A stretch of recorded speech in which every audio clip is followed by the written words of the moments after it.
Bueno, os voy a presentar a los últimos ponentes de la tarde. Les toca liar con lo peor, correr mucho para salir a las 8, que si no nos cierran las puertas.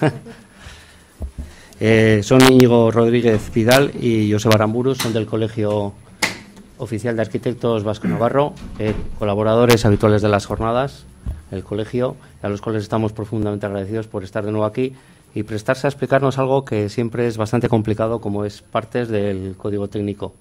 Y además, yo creo que por alusiones también por las primeras ponencias que habéis tenido. Agradeceros vuestra presencia. Gracias. Eskerrik asko. Arratsaldeon guztioi.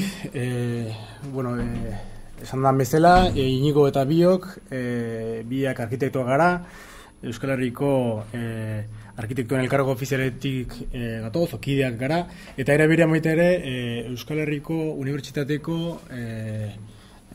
arkitektura goi eskolako irakasleak gara.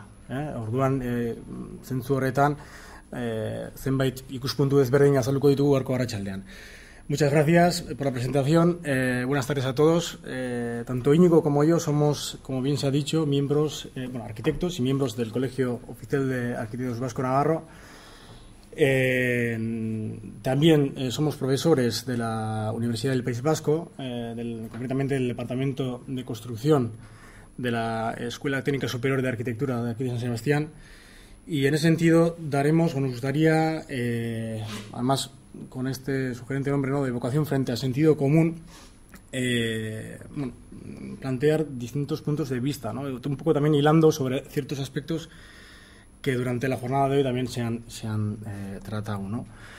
Un poco las tres ramas que nos gustaría tratar durante la intervención serían estas tres, ¿no? Por un lado, la perspectiva de la enseñanza, es decir, cómo dotamos a esos alumnos que entran a la escuela de arquitectura, ¿no?, con una idea concreta de la arquitectura, cómo dotamos de unos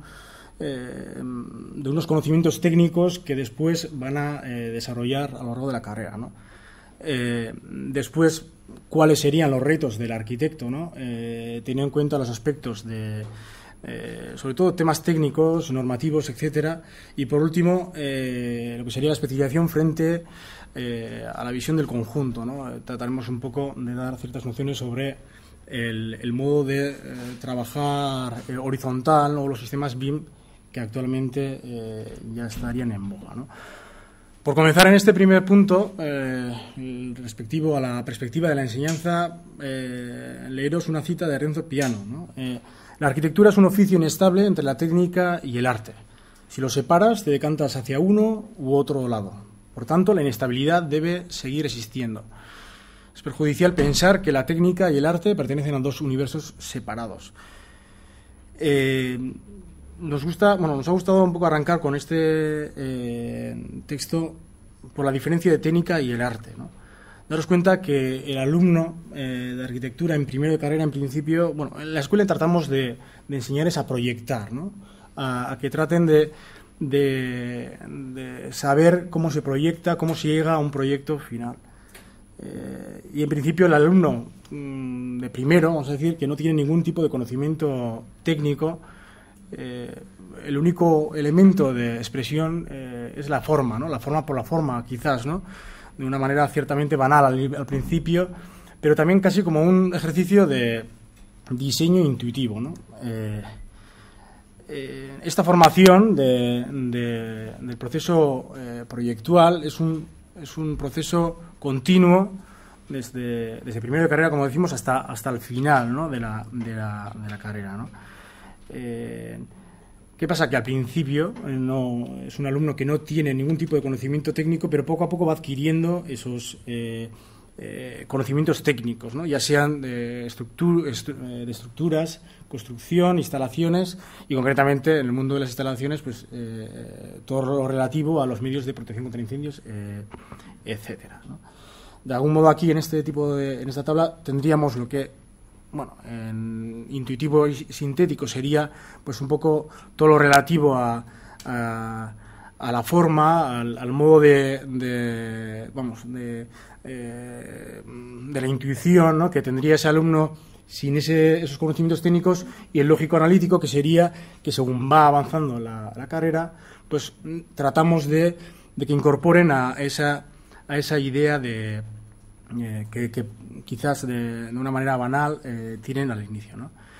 Lo que está claro es que en ese proceso de aprendizaje indudablemente tiene muchísima importancia las normativas vigentes, ¿eh? Nos guste o no nos guste, y quizás hoy podríamos estar largo y tendido hablando de si estamos conformes con las normativas vigentes y demás. Lo que está claro es que son de obligado cumplimiento algunas de ellas, y sí que nosotros nos encargamos de transmitir a los alumnos, se tienen que familiarizar, ¿no?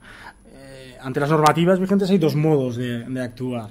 Una sería la idea de no, la normativa es el enemigo, ¿no?, por así decirlo, y bueno, mantener la forma por la forma e intentar esquivarla, ¿no? Nosotros creemos que la vía sería otra, sino entender que la normativa existe. La normativa no debe ser entendida como el enemigo, no es el enemigo, y de algún modo tenemos que aprender, y tienen que los alumnos aprender a conjugar el cumplimiento de la normativa con el proceso creativo, por así decirlo, ¿no?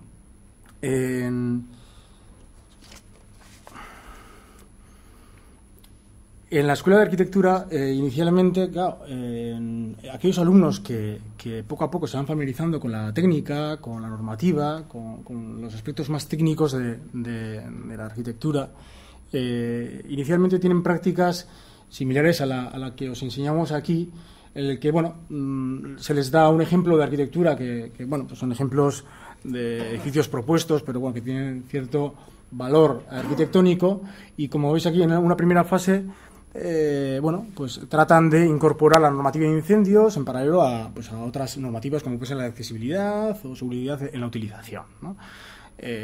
Tratamos temas como la sectorización, resistencias al fuego en la estructura, pero también tocamos todo lo relativo a los sistemas pasivos, que nos parecen fundamentales, también los sistemas activos, evidentemente, y luego también el cálculo de sistemas, ¿no? Como veis aquí, bueno, pues desde referencias a la normativa, sectorizaciones, cálculos de iluminación en caso de emergencias, etcétera, etcétera, ¿no? Sin embargo, la siguiente fase sería la de, bueno, pues ya partiendo de un proyecto propio, creemos fundamental que desde las primeras etapas del proceso creativo intenten incorporar todo lo relativo a ese tipo de normativas, ¿no?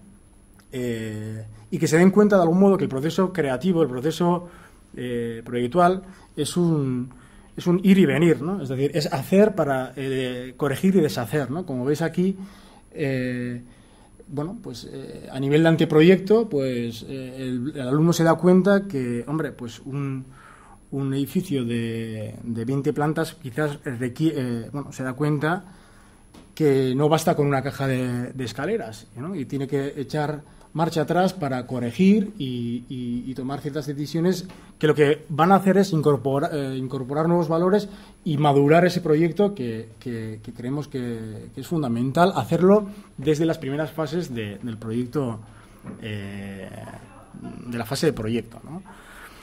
Evidentemente, en esta fase de proyecto, bueno, aquí son otros ejemplos, ¿no? Pero de algún modo lo que creemos que es indispensable también, y se les cuenta desde la Escuela de Arquitectura, es que nos parece fundamental que dentro de la fase proyectual, y sin esperar hasta el final de esa fase, se realice una serie de consultas a los distintos técnicos o especialistas, ¿no? Nos parece fundamental. No es lo mismo que un arquitecto trabaje sobre un aeropuerto o que trabaje sobre un centro médico, etcétera, ¿no? Que luego tiene cierta relevancia también con los modos de trabajar que posteriormente también hablaremos, ¿no? Bueno, aquí vemos más ejemplos, ¿no? de cómo pues la arquitectura y las normas son compatibles y se tienen en cuenta desde el inicio del proyecto, ¿no? O sea, nos parece fundamental que después, teniendo en cuenta cuáles son las sectorizaciones de un edificio en altura, etcétera, etcétera, y el resto de cuestiones, cómo puede jugar, vamos, entendemos que tiene más datos a la hora de proponer nuevas soluciones o nuevas propuestas, ¿no?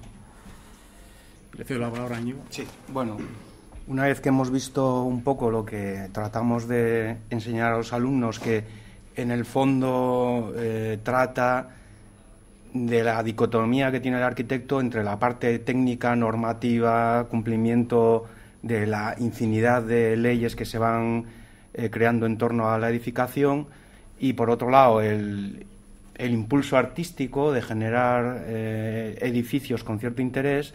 Vamos a señalar un poco en la vida del arquitecto, en la vida profesional, algunos de los retos actuales o problemas que consideramos que tenemos.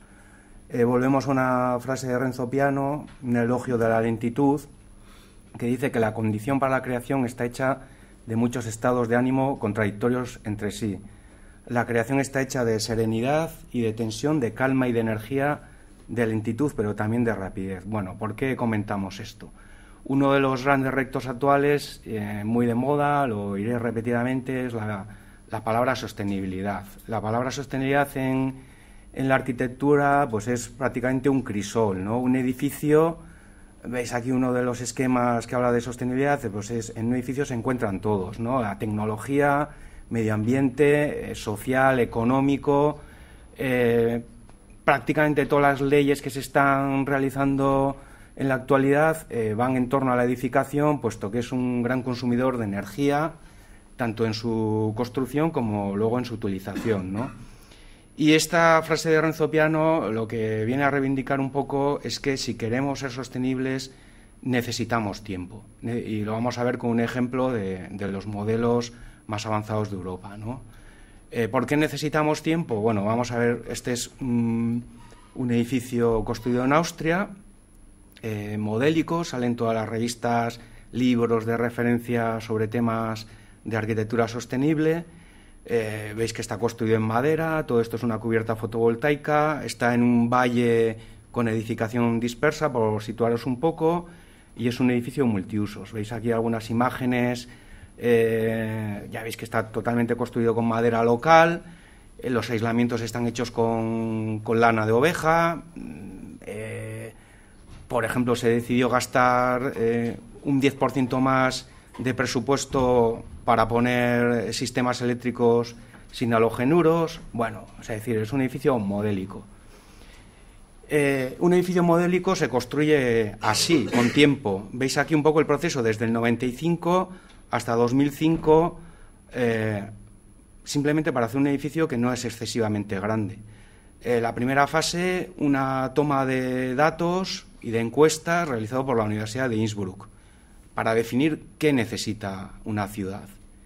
Esto, si queréis, lo vais poniendo en contraposición con todos los panfletos electorales que os han llegado a casa. Yo los guardo, ahora dentro de 4 años. En todos habréis visto simulaciones de la Plaza Mara cubierta, de no sé qué. Bueno, yo me quedo alucinado. Tienen a gente trabajando a destajo para cristalizar bomberadas. Bomberadas en el sentido de que yo quiero esto, yo quiero un proceso, veis, primero recabo datos para saber qué necesito. Es que muchas veces no sé ni qué necesito. Construyo, y los arquitectos somos un poco los paganos, me han dejado ahí un fosterito, me han dejado un no sé qué, cuando funciona bien todos aplaudimos y cuando funciona mal la culpa es del arquitecto. La culpa no es del arquitecto, ni de los políticos, es de la gente que no exige, la gente que deja hacer eso. Veis que en el 96 se prioriza el equipamiento en el plan municipal, en el 98 se estudia cuál es el mejor emplazamiento, puesto que es un edificio que va a llevar una parada de autobuses, un sistema de bicicletas eléctricas, entonces hay que colocarlo adecuadamente. En el 99 se organizan grupos de desarrollo, arquitectos, ingenieros, el grupo de 5, que eso es un grupo que hay en Austria, también hay en Suiza, que es para reducir al 10% la potencia energética que consume cada ciudadano. Es algo un poco complejo de explicar, pero para que os hagáis una idea, en Suiza está ya la normativa nacional. Es un africano tiene una potencia de unos 500 vatios y un norteamericano anda por 14.000.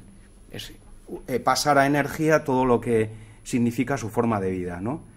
Ya veis que hasta el año 2000, 5 años después, no se le encarga a un arquitecto con toda esa base de datos que haga un estudio, un proyecto básico, es decir, un primer esquema que pueda servir para debatir si el edificio es correcto o no es correcto.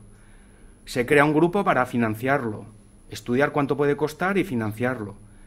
En el 2002 ya empieza el grupo de trabajo, digamos, el que desarrolla el proyecto de ejecución, construcción, concepción, energía. Reuniones cada 6 meses para puesta en común.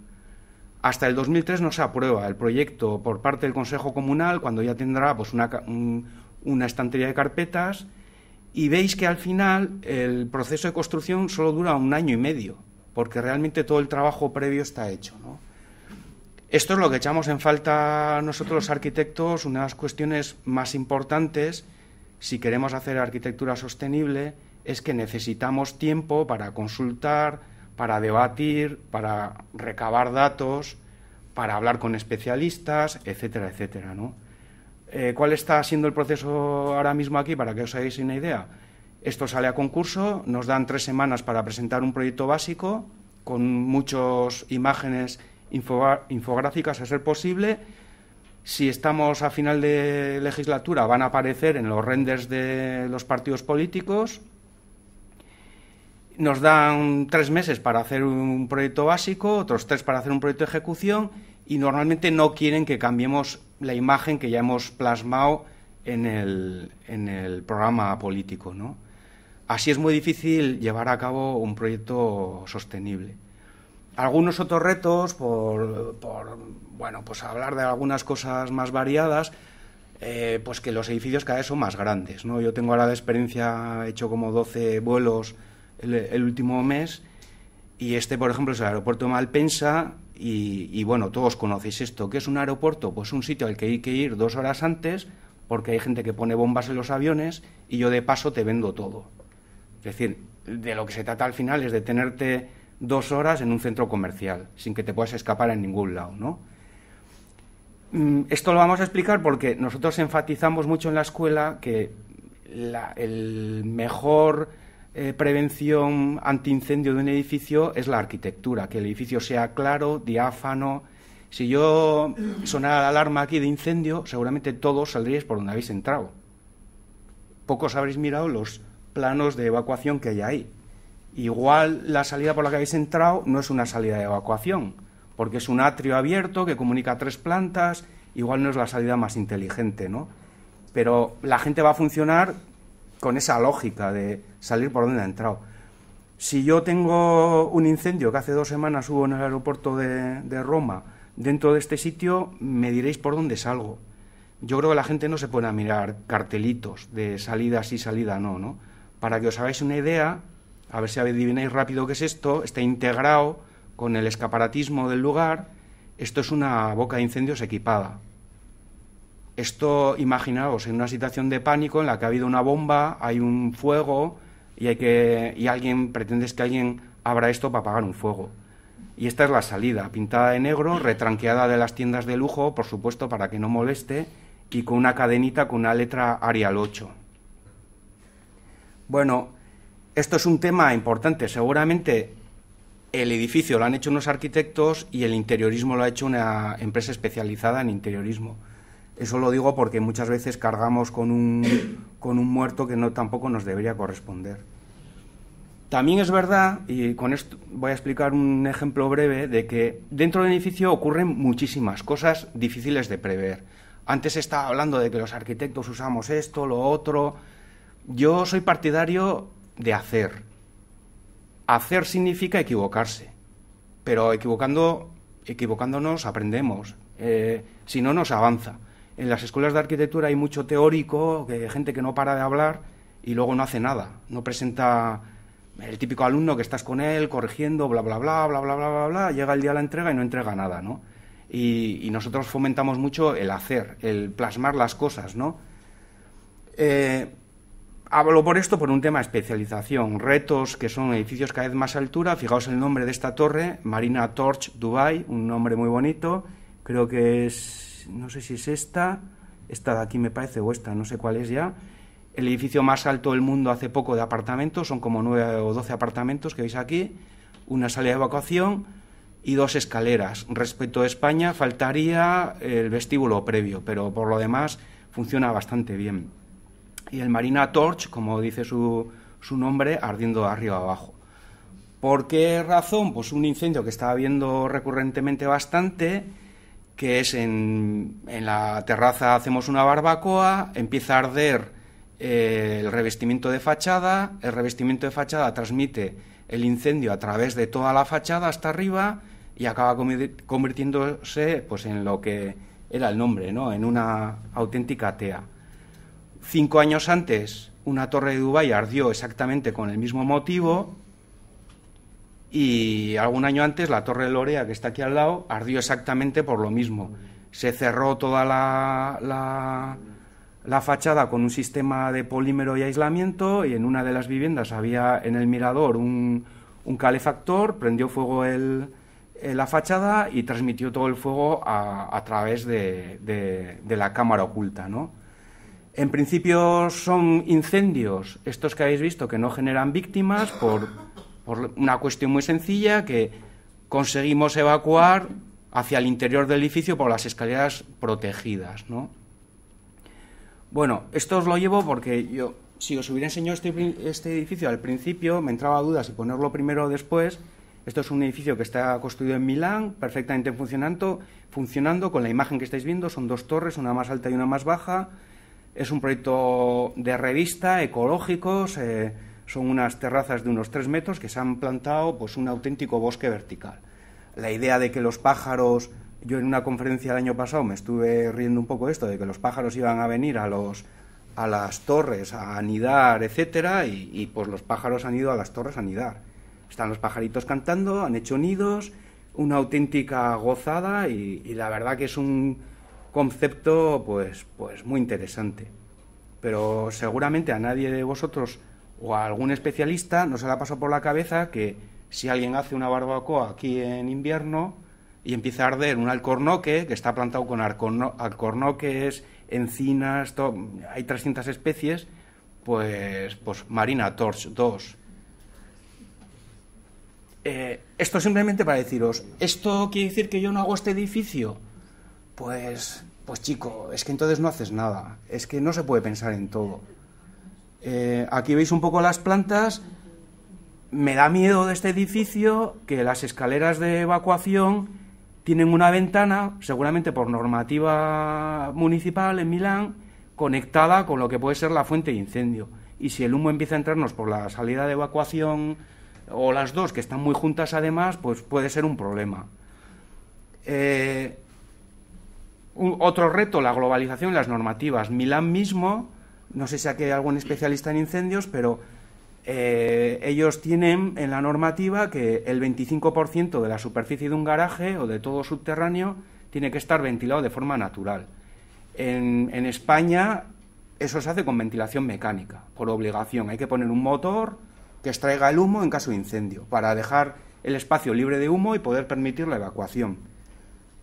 A mí me desconcerta mucho este tipo de cosas, ¿no? Yo veo esto y digo, a ver, vamos a ver, la gente que se especializa en esto, de alguna forma genera esa especie de duda luego en el profesional, que tiende a pensar que nos venden motos también a nosotros, ¿no? A los que tenemos que llevar a cabo, a realizar de forma real las diferentes construcciones. Si quieres lo comento yo esto ya o lo explica, bueno, acabo yo ya. Bueno, habéis visto que un poco la problemática del arquitecto encima de la pirámide, antes se hablaba de las cúpulas estas que se cayó porque tenía mucha resistencia, pero es que eso pasó en el siglo VIII con la cúpula con Santa Sofía en Estambul. La primera cúpula que se hizo era súper rígida, hubo un terremoto y se cayó abajo. Y el siguiente que la hizo, pues era un tipo más inteligente, la hizo con un mortero más flexible, la hizo más bajita y aguantó hasta ahora. En los años 50 se reforzó con un cemento actual, se ha rigidizado y ahora lo están picando y volviendo a hacer analizando con microscopio para poner un mortero más flexible también.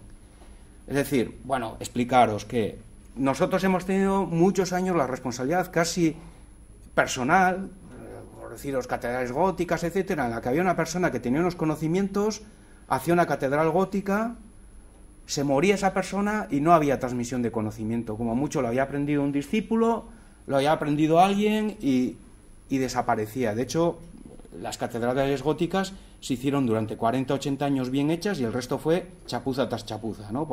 Para poneros un poco en lo que es eso. Y lo que estamos transformando la edificación es en un sistema más horizontal.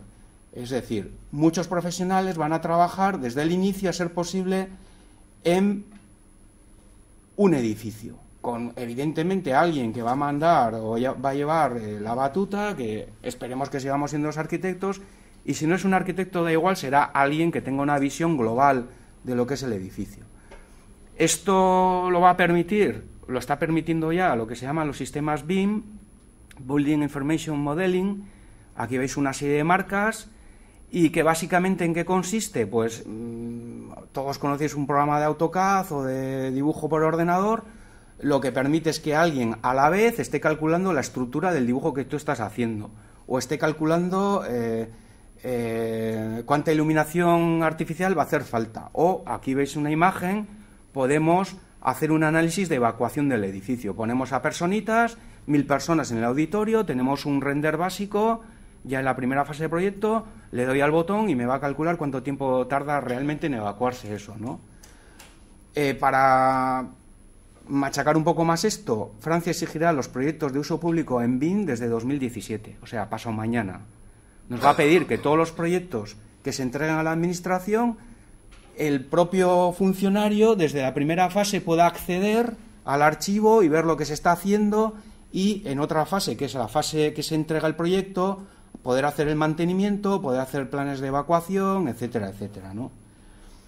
En España, no sé si se hace propaganda, pero la marca con más desarrollo es CIPE, y por ejemplo tenéis aquí la herramienta que tienen dentro de todas las herramientas, cálculo eléctrico, estructural, etcétera, para simular cómo es el incendio, lo veis aquí a la izquierda, y cómo es la extinción del incendio, o la propagación del humo, etcétera, etcétera.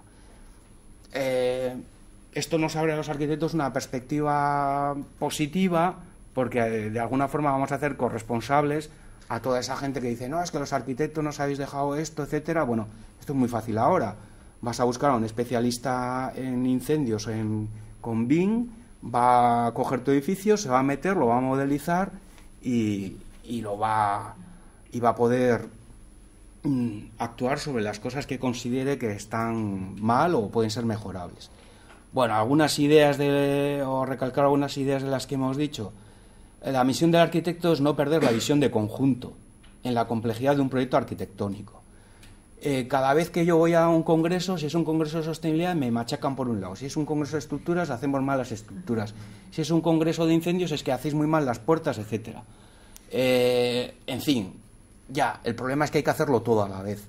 Y nunca habla nadie de lo bonito que tiene que ser un edificio o qué significa un edificio para él. Yo os recomiendo uno de los mejores arquitectos, que es Zumthor, Peter Zumthor, un suizo, y que dice que para él la arquitectura no es nada más que el fondo de los recuerdos, donde le dio el primer beso a su novia, donde se casó, donde pasó unas vacaciones maravillosas. Entonces yo creo que eso también tiene un valor del que últimamente nadie habla, ¿no? Os hago la propuesta de que penséis dónde disteis el primer beso a otra persona que no sea un coche. Una visión especializada no siempre aportará una mejor solución, ya que puede perder la perspectiva de los problemas globales de la edificación. Es decir, ojo con la especialización. Nosotros lo recalcamos mucho en la escuela. No sé si se ha ido el geólogo por ahí, pero yo hice una obra con 6 estudios geológicos. El último de 55 millones de pesetas. Y os aseguro que el problema geológico lo detectó el Menda. Por eso que se llama resiliencia, que es hablar con los vecinos del barrio. Y oye, ¿y aquí por qué no se han hecho casas? Porque hay una mina debajo. Ah, y había una mina debajo, del tamaño de San Mamés. O sea, ojo con la especialización también. A veces es mucho más sencillo llegar a un sitio y preguntar. Yo le suelo decir a los alumnos, no es verdad que no se hable de casas alpinas, de clima y todo eso en las escuelas de arquitectura, se habla un montón. Y una de las cosas que le digo yo a los alumnos, cuando se encarguen una casa en un pueblo, preguntar de dónde viene el mal tiempo y de dónde da el buen tiempo. Preguntar al viejo que estáis sentado mirando. Si es lo más fácil. Y luego diréis, ahí va, es verdad, si todas las casas están mirando para aquí porque del otro lado viene un viento que te pegas, ¿no? Una buena formación técnica permite acometer el diseño arquitectónico con mayores garantías de éxito desde el inicio del proyecto. A ver, eso que hemos puesto, esas dos columnas, lo intuitivo y lo técnico, el arte y la tecnología, al final es muy sencillo de explicar. Nadie puede proyectar con las normativas encima de la mesa. Las normativas las aprendes, las haces tuyas y luego trabajas de forma abstracta. Y te puedes equivocar o no equivocar, pero no puedes dibujar con la normativa a un lado, ¿no? Sin embargo, si me la sé muy bien, el proyecto saldrá bien, a la fuerza. La mejor forma de prevenir un incendio es un buen diseño arquitectónico. La mejor forma de prevenir un incendio es un buen diseño arquitectónico. Los recorridos lógicos e intuitivos funcionarán mejor que los que simplemente cumplen con la normativa. Yo puedo hacer un edificio lo más complicado del mundo. Imaginaos el Guggenheim dado la vuelta y girado hacia la derecha. Lo lleno de extintores, puertas, recorridos, flechitas, pero va a ser una trampa mortal. Sobre todo, no hay mucho tiempo para explicar, pero es que hay dos tipos de edificios. El que yo uso todos los días, que es mi casa, que nadie me tiene que decir nada, y el sitio en el que no he estado nunca, que es un aeropuerto. Yo llego y chico, pónmelo fácil. Yo si estoy en la T4 lo tengo fácil. Es claro, diáfano, recto, hasta me puedo tirar por la ventana, ¿no? En un caso determinado. Si estoy en ese de Malpensa, pues me agacho y escapo, ¿no? Y empiezo a tirarme de los pelos. El sentido común nace de la formación. Es una forma intuitiva de resolver los problemas, siempre basada en la interrelación de los problemas a partir de las experiencias y conocimientos adquiridos. También os prevengo con los arquitectos que os dicen, no, esto es de sentido común, esto es así, ya está. Los arquitectos tendemos a coger formas que se han utilizado en otros modelos, en una torre, le pongo 20 plantas más y pensamos que va a funcionar igual. Y no es así. El sentido común funciona porque tiene una base científica detrás o una serie de conocimientos, ¿no? Necesitamos tiempo para hacer buena arquitectura, para poder trabajar con toda la gente que pueda aportar en el edificio, desde el usuario final al promotor, el especialista, etcétera, etcétera. O sea, estamos abiertos, pero nos tienen que dar tiempo. Y sobre todo, si vais a sentaros con un arquitecto, yo suelo decirle a los alumnos, vuestro primer cliente tenéis que conseguir, si os encarga una villa unifamiliar, que es a lo que voy, tenéis que conseguir que os explique cómo quiere vivir o cómo vive, cómo le gusta, si pasa mucho tiempo en la cocina o mucho en el salón, y que no os diga que quiere un torreón o quiere la cubierta a 4 aguas, que os diga cómo quiere vivir, ¿no? La complejidad creciente de los proyectos hace necesaria la colaboración de múltiples especialistas. Bueno, está clarísimo, o sea, cada vez vamos a construir cosas más complejas. Foster acaba de ganar el concurso del aeropuerto de México, que es un aeropuerto diseñado para 100 millones de pasajeros. Es una barbaridad. O sea, podéis imaginar la complejidad que puede tener eso. Y voy a acabar con esto y con un ejemplo así un poco gracioso o curioso. Dice, las normativas sirven para guiar a los técnicos, pero no deben ser unívocas y es necesario que incluyan la posibilidad de ser interpretadas con lógica. ¿Qué significa esto? Pues en España las normativas, no sé si hay algún abogado aquí, están redactadas con un perfil de derecho, parte primera, parte segunda, la parte contratante, etcétera, etcétera.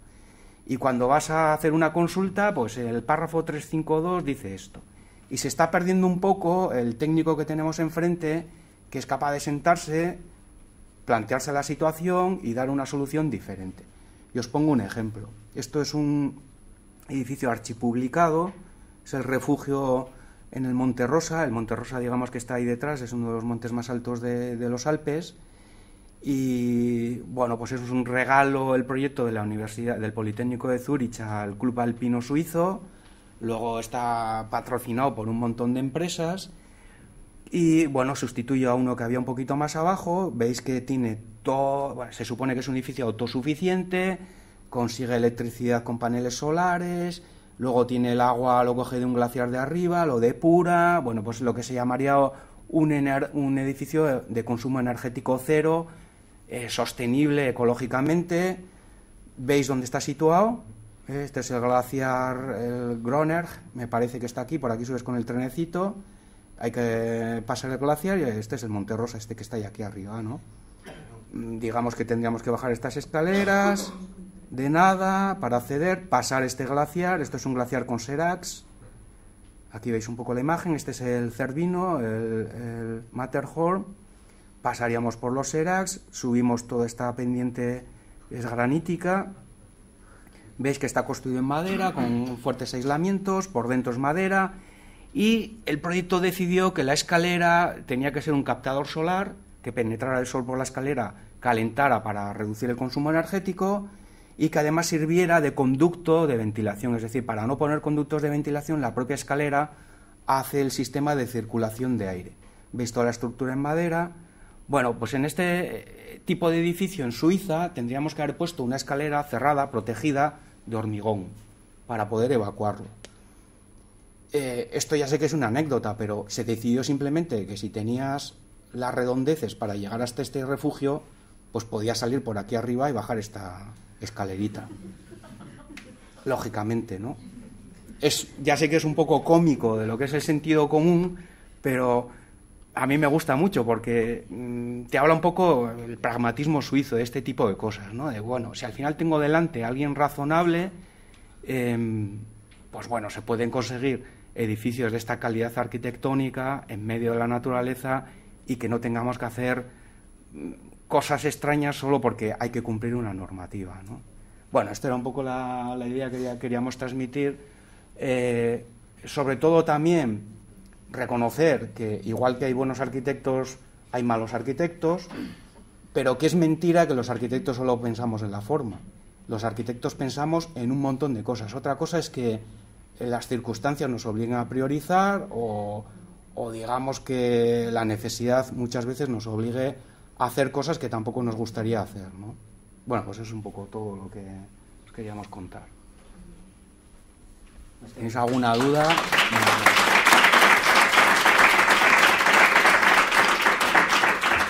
Si tenéis alguna pregunta que hacerles. Qué nervios. Pues cerramos la sesión por hoy. Mañana nos vemos de nuevo. Eskerrik asko denoi, bihar arte.